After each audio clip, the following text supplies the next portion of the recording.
The year is 2732. Earth was rendered uninhabitable by climate change centuries ago. Humanity now calls the upper atmosphere of Venus, along with Mars, their new homes. People who live in Venus mainly live in sectors, megacities suspended in the upper atmosphere by support beams connected to giant blimps. They're protected from the Venusian elements by an atmospheric bubble, with a corrosive force field layering over the atmosphere and its sector. Life in these sectors is hot, surrounded by a smelly, yellow and orange air. They work to maintain the support beams, to handle resources taken from Earth or Venus's surfaces, to maintain the transfer and flow of data between sectors, or to work in retail shops, restaurants, and offices. Many Venusians hope that someday they'll live in a blimp or hitch a ride to Mars. It's little things like that which keep them from succumbing to oblivion. But sometimes, oblivion comes for them anyway. It's up the stairs. Come on. The year is 2732.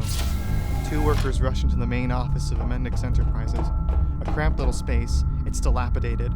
Gray paint chips from the walls litter the floor. Light panels on the ceiling flicker rapidly, next to holes revealing a night sky. Yellow columns keeping the ceiling up have cracked and corroded bases. Filing cabinets on the right side of the room are covered in rust. The mainframe database's lights blink in green on the left. A mess of wires connects it to a monitor in the center. MEON, wearing a tarp over their jumpsuit, boots up the monitor and starts clicking and typing. QILL, with a scanner in hand, rips open one of the cabinet drawers and rummages through the papers inside. Sector 7B is experiencing a critical failure with its attachment systems and will Holy detach from shit. its holding blimps in 15 minutes. They said 7B couldn't detach. It's 7B, man. You need to do your job. But MEON, there's so much to scan. What are we even...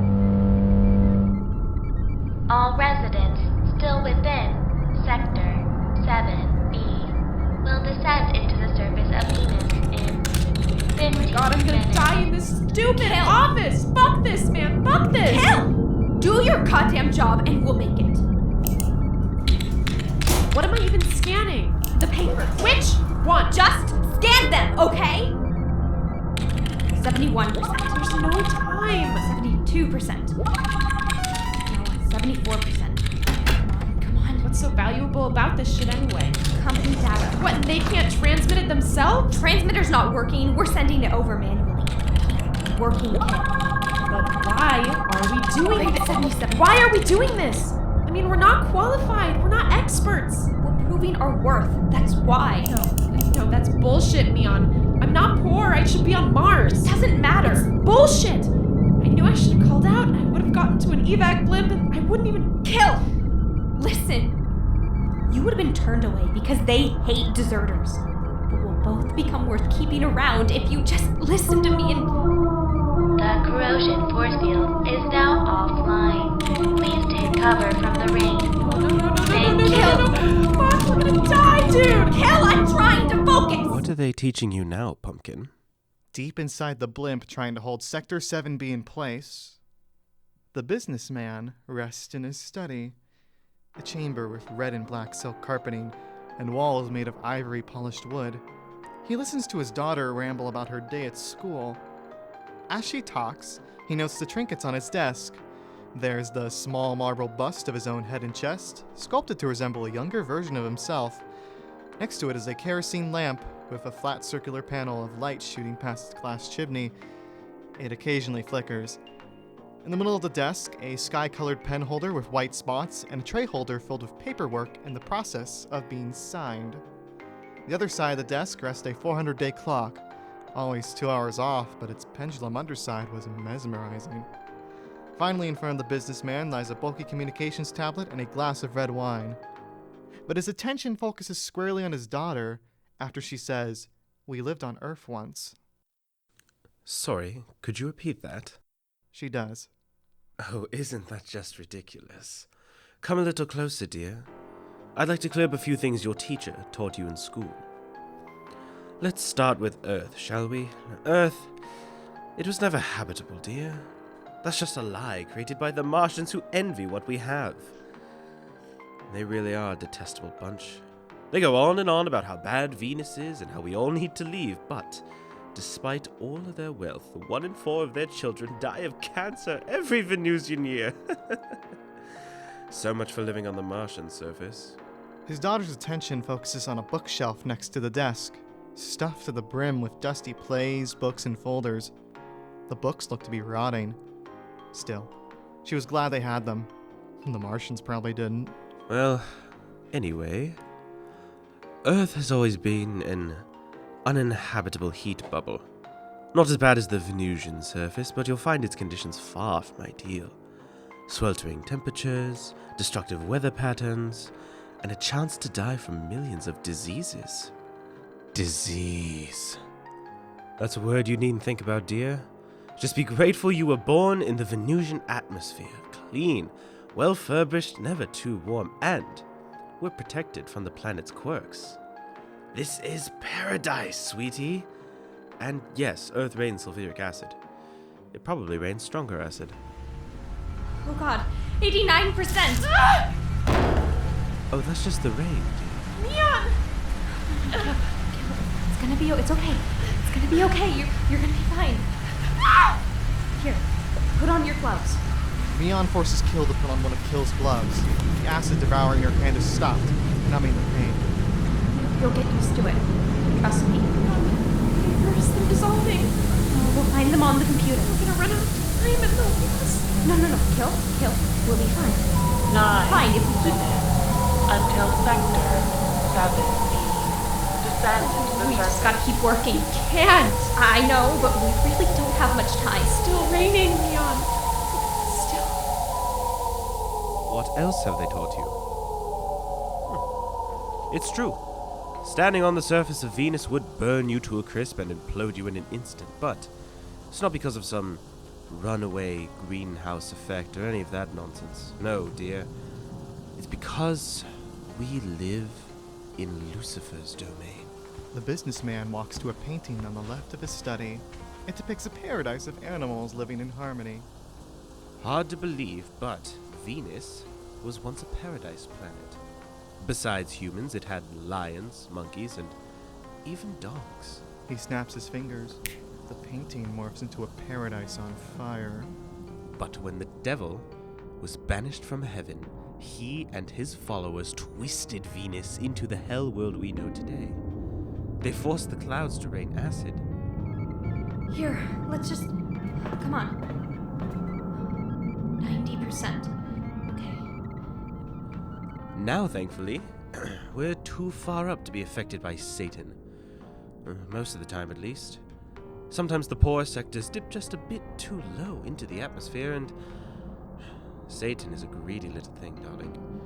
He uses the rain to erode the sector's support beams until they detach from their blimps. And then the sector falls into Satan's hungry arms. That's what's happening to 7B, actually. Quite the tragedy, isn't it? 7B was built to last, and now there's nothing we can do to save it. Sector 7B will detach. It's as inevitable as the rain. But give us a few more months, and Sector 7C will replace it. So be grateful you live in a blimp, Pumpkin. You'll never have to worry about the surface, and someday you'll be among the bright minds to defeat Satan. Doesn't that sound lovely? His daughter smiles, nodding in agreement. Have you ever lived in a blimp? 95%. I mean, you live in a sector, and all you see is yellow and orange sky. Yellow, orange, everything. And it's so warm, too. But when I was a kid, before we lost all our money, my parents took me vacationing to this blimp above Sector 3. And it had white clouds, and blue skies, and beautiful sunsets inside. And sometimes it was cold, too. Do you know what that feels like? 67 degrees? They really made you feel safe. You didn't worry about acid rain or the surface. They were that good. 98%. Oh, fuck. When I was younger, I read about 8K detaching. And at the time, I thought, why are sectors still detaching? 99%. I asked my dad, and he said, I don't know. But that'll never happen to you, so don't worry about it. And that stuck with me, MEON. I mean, up until today, I thought, that'll never happen to me. It could never. Oh my god! It's sent! It's sent! 5 minutes until Fuck sector you too, asshole. Fuck you! Yeah, fuck you. descends to the surface. This is the CEO of Mendex Enterprises. MEON, 7B. Your company data is safe. Send evac. Oh, yes, you're one of the transporters. Good work. Okay. They'll arrive in 4 to 8 minutes, give or take. What? They have to get ready. What do you mean they're not ready? That's correct. We weren't sure this operation would be No. successful. Sir, we have 5 minutes left. I'm sorry to hear that, but you'll have to wait. My coworker can't fucking walk! That's not my...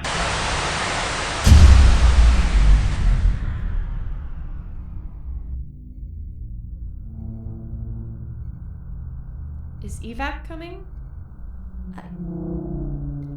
I don't know. Kill.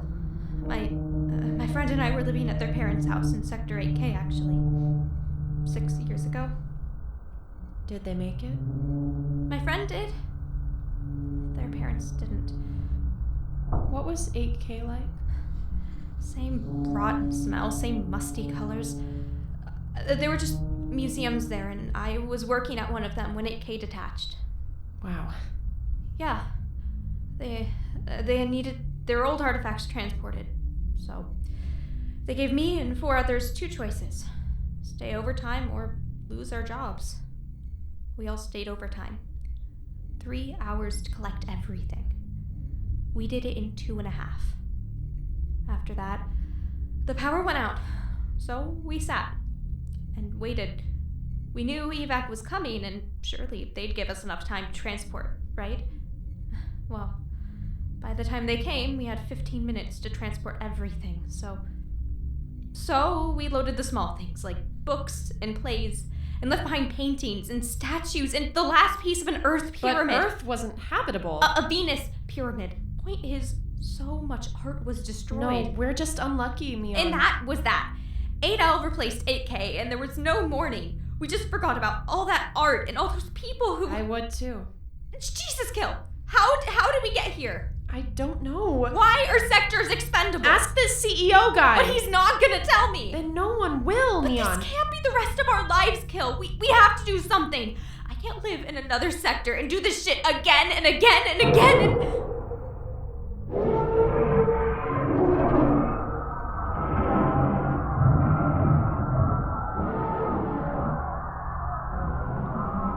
Do you think it's instant? What? If we reach the surface alive, will Satan crush us instantly?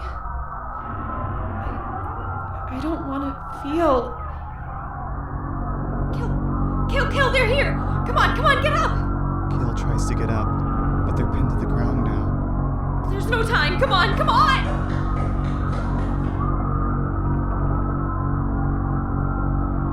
Kill tries again to get up. This time, they're on their feet, flashlight in hand. Kill limps toward the... She listens to the screams grow louder. She hears buildings crumble and detach from 7B as she plunges further and further to the surface. Soon, the walls glow a bright red. The air grows hotter by the second. It wraps itself tighter and tighter around her. Her skin starts boiling and melting. Her bones puncture and split under the pressure. Until...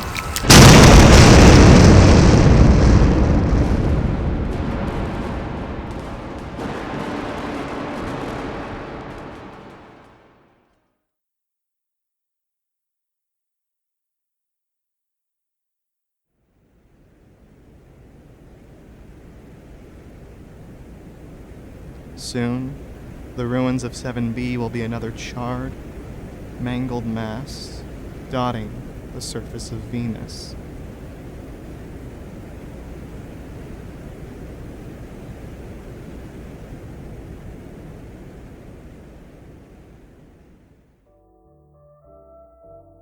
The businessman sits at his study in the middle of a call. Much of his study is shrouded in darkness. A real shame, that is. But we have the other one, right?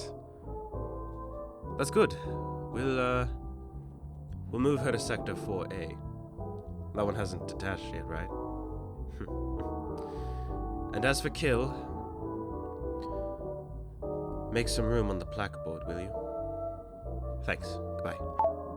He notices MEON, now drained of life, shuffling towards him. Ah, there you are. He presses a button under his desk, and a wine bottle from the cellar materializes. Why don't we celebrate? MEON reluctantly takes the drink and gulps it down. You've earned it.